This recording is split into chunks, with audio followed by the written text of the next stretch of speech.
हम मीनू झा अपने लोकनि सबके गोर लगै छी। श्रीमती ललिता झा जी के संग में एकटा बेटी के विदाई गीत समदाउन लऽ कऽ उपस्थित छी। अपने लोकनि सबके नीक लागत तऽ गीत के लाइक जरूर करब। धन्यवाद। जय मिथिला, जय मैथिली। जनक भवन सो चलले सीता दाय, चलले सीता दाय, जननी रोदना पसार, जननी रोदना पसार। आगा आगा राम चलो, पाछे सीता दाय, पाछे सीता दाय, देवलोक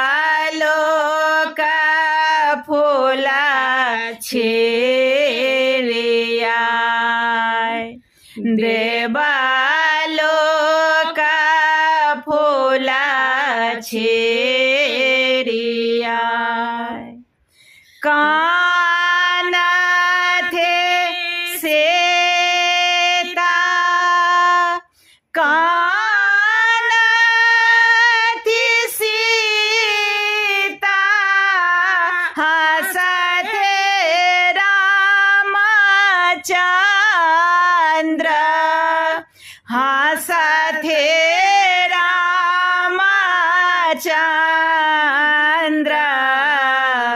सखे सब रोदना पसार, सखे सब रोदना पसार।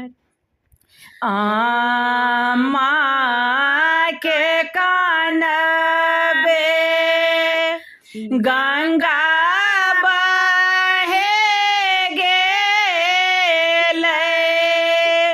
गंगा बहे गेलै, बाबा के कानबे हिलोर, बाबा के कानबे हिलोर। सखी सबके कान थी, सखी सब कान थी, गरधाए सीता के, गरधाए सीता के। जोरे बेजोरे केने जाय, जोरे बेजोरे केने जाय। घोरो है सखे सभा, घोरे घर जाइयो, घोरे घर जाइयो। आमा के कहा बने बुझाय, आमा के कहा बने बुझाय। कहबने